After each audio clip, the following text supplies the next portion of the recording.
Halo guys, kembali lagi di channel Mas Raka dan Dek Rafa. Jangan lupa komen dan subscribe.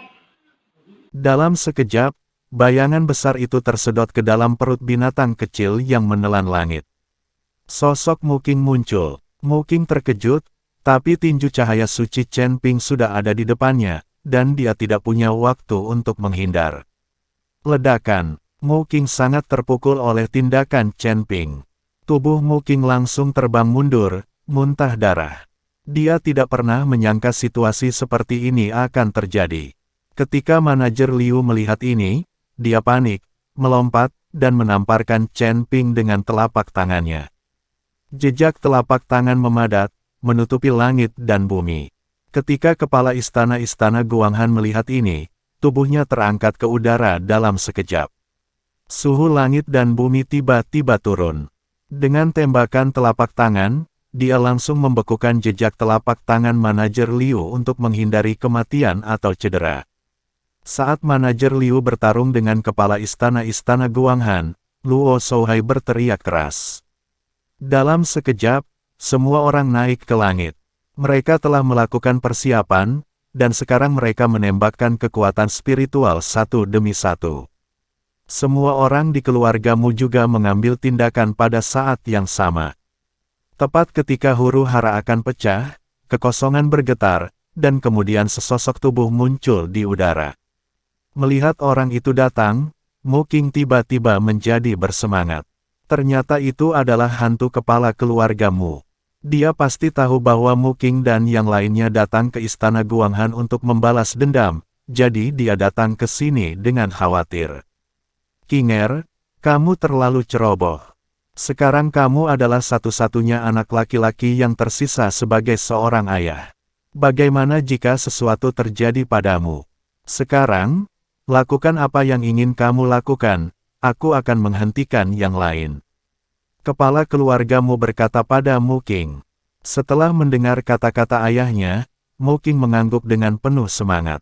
Tapi kepala istana-istana Guanghan memiliki wajah yang sangat suram saat ini, dan matanya penuh dengan dingin. Dia masih bisa menangani manajer Liu, tapi inilah pemimpin keluargamu yang lain. Meskipun dia hanya bayangan, kekuatannya mungkin tidak lebih rendah dari alam kesengsaraan tingkat 9. Aku akan menghentikan orang tua ini. Aku melihat hantu gunung iblis tua mengaum dengan marah, dan kemudian aura abu-abu melonjak ke seluruh tubuhnya, langsung membentuk cakar raksasa dan menuju ke arah kepala keluargamu. Kepala istana-istana Guanghan juga melambaikan tangannya, dan udara dingin yang mengerikan melonjak, berubah menjadi 2 es dan menyerang manajer Liu. Huru hara dimulai seketika, dengan aura yang tak terhitung jumlahnya beterbangan dan berbagai mantra saling terkait. Langit dan bumi bergetar dalam huru hara ini. Seluruh wilayah selatan tampaknya terpengaruh, dan retakan ruang waktu terus muncul di kehampaan. Seluruh gunung iblis surgawi berguncang, dan banyak orang menatap ke arah istana Guanghan. Ribuan biksu bertempur di udara. Sosok mereka bergerak cepat melintasi medan perang, sama sulitnya dengan hantu. Setiap konfrontasi disertai dengan aura yang mempesona, menerangi seluruh medan perang. Senjata sakti dan senjata spiritual para biksu beterbangan di udara, ada yang melesat di langit seperti meteor, ada yang beratnya seperti gunung raksasa, dan ada yang berkabut seperti hantu. Setiap kali senjata ajaib itu bertabrakan, terdengar suara memekakkan telinga yang membuat tanah bergetar. Cahaya senjata ajaib terjalin membentuk lautan cahaya yang indah, menyelimuti seluruh medan perang. Teriakan, raungan, dan makian para biksu datang dan pergi, membentuk simfoni pertarungan yang penuh gairah. Wajah mereka penuh tekad dan kegilaan, dan setiap pasang mata bersinar dengan cahaya yang menyala-nyala, seolah-olah hendak mencurahkan seluruh kekuatannya. Di medan perang, debu beterbangan dan asap memenuhi udara. Setiap kali biksu itu jatuh ke tanah, namun, para beku ini tampaknya tidak kenal lelah. Mereka berdiri lagi dan menyerang lagi dan lagi hingga kelelahan. Saya melihat seorang biksu memegang pedang panjang, pedang itu bersinar dengan cahaya dingin. Sosoknya seperti angin, dan dia bergerak dengan ringan di antara kelompok musuh. Keterampilan pedangnya seperti awan yang mengalir dan air yang mengalir, terkadang secepat kilat, terkadang selembut kucing. Setiap kali dia mengayunkan pedangnya, dia dapat mengeluarkan angin pedang yang dahsyat, memaksa musuh di sekitarnya mundur beberapa langkah. Pada saat yang sama, biksu lain sedang memegang kapak perang yang sangat besar. Dia begitu kuat sehingga setiap kali dia mengayunkan kapaknya, dia sepertinya mampu mengguncang bumi. Kapak tempur itu menarik lintasan tajam di udara, dan aliran udara yang dibawanya menggulung debu di sekitarnya, membentuk medan perang yang kacau balau. Kedua biksu itu berpapasan di udara, dan benturan pedang dan kapak menimbulkan suara yang memekakkan telinga, seolah-olah langit pun berguncang. Di sekitar sini, pertempuran antar biksu lainnya juga sama sengitnya. Seseorang merapal mantra yang kuat, mengaktifkan kekuatan langit dan bumi untuk membentuk lautan api, es atau guntur, menenggelamkan musuh di dalamnya. Beberapa orang mengandalkan keterampilan tubuh mereka yang luar biasa untuk bergerak bebas di antara kelompok musuh, mencari kekurangan dan memberikan pukulan fatal. Di medan perang, cahaya dari berbagai mantra saling terkait, membentuk tirai cahaya berwarna-warni. Di tirai tipis ini, sosok para biksu menjulang, dan setiap konfrontasi penuh dengan sensasi dan kegembiraan. Para beku terus mati, kehilangan nyawa mereka selamanya. Semakin banyak biksu yang menyelamatkan jiwa mereka dan dipimpin oleh Jiang Yulian ke sekte jiwa iblis. Orang-orang segera mulai membentuk kembali tubuh mereka. Mata Chen Ping memerah ketika dia melihat para biksu yang jatuh. Dalam pertempuran hari ini, Chen Ping hanya bisa menjadi layak bagi para biksu yang mati dengan membunuh Mu Qing itu. Mu Qing juga memiliki mata merah. Saat ini, kedua belah pihak memiliki mata merah. Chen Ping dan Mu Qing semuanya berubah menjadi aliran cahaya, bergerak dengan ganas ke arah mereka. Pukul bersama dan pergi. Sekarang bagi mereka, kamu akan mati atau aku yang mati. Tidak ada ruang untuk mundur. Tepat ketika Chen Ping dan Mu Qing hendak bertabrakan, segala sesuatu di sekitar mereka tiba-tiba tampak berhenti. Kemudian sebuah suara dari langit datang perlahan, saya telah mengasingkan diri selama ratusan tahun, dan saya akan naik menuju keabadian, tetapi saya diganggu oleh Anda, anak-anak bodoh. Sialan, apa menurutmu aku tidak muncul selama ratusan tahun, jadi kamu tidak memperlakukanku seperti ini? Apakah kamu menganggap serius suamimu? Ketika seorang lelaki tua berjubah abu-abu berdiri di kehampaan dengan tangan di belakang punggungnya, semua orang hanya merasakan. Aku merasakan napasku sesak, dan semuanya jatuh dari udara. Bahkan kepala istana-istana Guanghan jatuh ke tanah dan kesulitan bernapas di bawah tekanan. Dia tidak punya pilihan selain berlutut dengan satu kaki. Kamu tidak berlatih dengan jujur, dan kamu mengorbankan jiwamu untuk ikut bersenang-senang, kembalilah. Orang tua berjubah abu-abu itu melambaikan tangannya dengan lembut. Semburan energi ungu yang agung dilambaikan dari tangannya, dan kemudian bayangan kepala keluargamu menghilang dalam sekejap. Tetapi saat ini, kepala keluargamu, yang sedang mundur di keluargamu, muntah darah dan wajahnya sangat pucat. Mengapa kamu memprovokasi penguasa wilayah? Sialan, kepala keluargamu menyeka darah dari sudut mulutnya. Sepertinya pengasingan yang begitu lama sia-sia.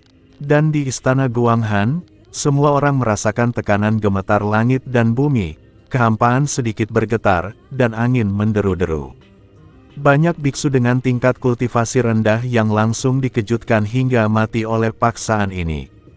Semakin banyak biksu yang menundukkan kepala dan gemetar. Bahkan Master Alam Mahayana seperti General Manager Liu dan Master Istana-Istana Guanghan pucat, mata mereka penuh ketakutan, dan mereka tidak berani menatap langsung ke penguasa wilayah selatan. Chen Ping mengangkat kepalanya dengan keras dan melihat ke arah penguasa wilayah selatan. Dia ingin melihat seperti apa orang yang bertanggung jawab atas suatu wilayah. Chen Ping melihat bahwa penguasa wilayah-wilayah selatan adalah seorang lelaki tua yang terlihat sangat biasa, tetapi keagungan di tubuhnya terpancar dari dalam keluar, bukan dengan sengaja. Penguasa wilayah-wilayah selatan memandang Chen Ping, menyebabkan Chen Ping menundukkan kepalanya tanpa sadar. Karena tekanan yang dipancarkan dengan bebas oleh penguasa wilayah selatan membuat Chen Ping merasa seperti sedang ditekan oleh gunung. Seluruh tubuhnya tidak bisa menahan ketegangan, dan dia hanya bisa melawan dengan seluruh kekuatannya. Mata penguasa wilayah selatan tertuju pada Chen Ping untuk waktu yang lama. Lalu dia perlahan membuang muka dan berkata dengan tenang, "Saya tidak peduli mengapa kalian bertarung. Jika kalian berani bertarung dalam skala besar, kalian semua akan mati." Mendengar kalimat ini, tubuh semua orang terkejut dan kepala mereka berkeringat dingin. Beberapa beku begitu ketakutan hingga mereka pingsan dan ketakutan sampai mati. Tapi untungnya jiwa masih ada. Selama tubuh fisik tidak hancur, masih bisa kembali. Hebat sekali. Setelah saya selesai menemukan tulang dan membentuk kembali tubuh fisik, saya akan jauh lebih baik dari dia. Petik 2. Wajah Raja Iblis Ciyun penuh dengan rasa iri. Saat ini, dia juga ingin pamer.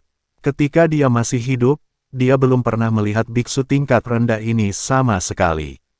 Dunia seperti dunia surgawi hanyalah medan perang bagi iblis seperti Raja Iblis Ciyun. Mengenai kehidupan dan kematian para beku yang tinggal di sini, mereka tidak peduli sama sekali, dan mereka tidak pernah berpikir untuk pamer di depan para beku tersebut. Lagi pula, dua makhluk abadi yang kuat yang bertarung satu sama lain akan menemukan dunia tingkat rendah. Biarpun dunia tingkat rendah ini dihancurkan, mereka tidak peduli. Mereka semua adalah biksu biasa. Bagi makhluk abadi seperti mereka bahkan bukan semut. Jika kamu mati, kamu akan mati. Inilah hukum langit dan bumi yang mengutamakan kekuatan. Ketika Anda tidak memiliki kekuatan, tidak ada yang akan peduli dengan hidup atau mati Anda. Diam, jangan membuat masalah bagiku.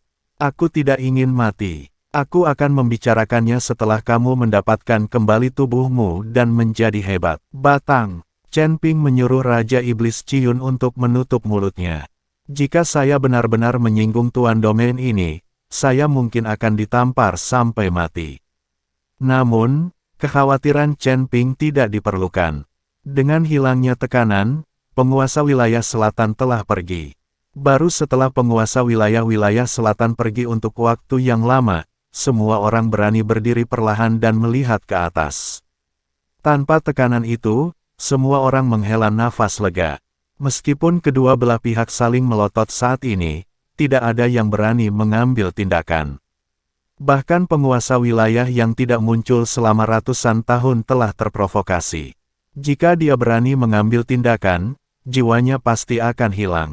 Mu Qing memandang Chen Ping dengan enggan, tapi dia tidak berani mengambil tindakan lagi. Apalagi saat pancaran jiwa ayahnya tiba-tiba menghilang, Mu Qing sangat khawatir. Jantung, jika penguasa wilayah selatan menyalahkannya, saya khawatir ayahnya akan terluka sekarang. Jika Anda terluka selama masa kritis retret ini, semua upaya Anda sebelumnya akan sia-sia. Semua waktu yang dihabiskan untuk berlatih dalam pengasingan sia-sia. Wah, kamu beruntung hari ini, tapi kamu tidak akan pernah seberuntung itu di masa depan. Jika Anda memiliki keterampilan, kami akan menemui Anda di arena seni bela diri di kota Nanjing dalam sebulan. Jika kamu berani datang, aku akan menunggumu. Jika kamu tidak berani, maka keluargamu kita akan tetap menyalahkan istana Guanghan atas hutang ini. Mu Qing mengertakkan gigi dan berkata dengan mata dingin. Chen Ping, yang awalnya tidak dia perhatikan sama sekali, kini membuat taruhan. Ada apa dengan ini? Setelah sebulan, kamu sama sekali bukan pasangan yang tepat untukku. Tangan. Petik 2. Chen Ping memiliki keyakinan penuh. Sebulan kemudian, Mu Qing, yang merupakan pemain Mahayana level pertama, tidak akan menganggapnya serius sama sekali.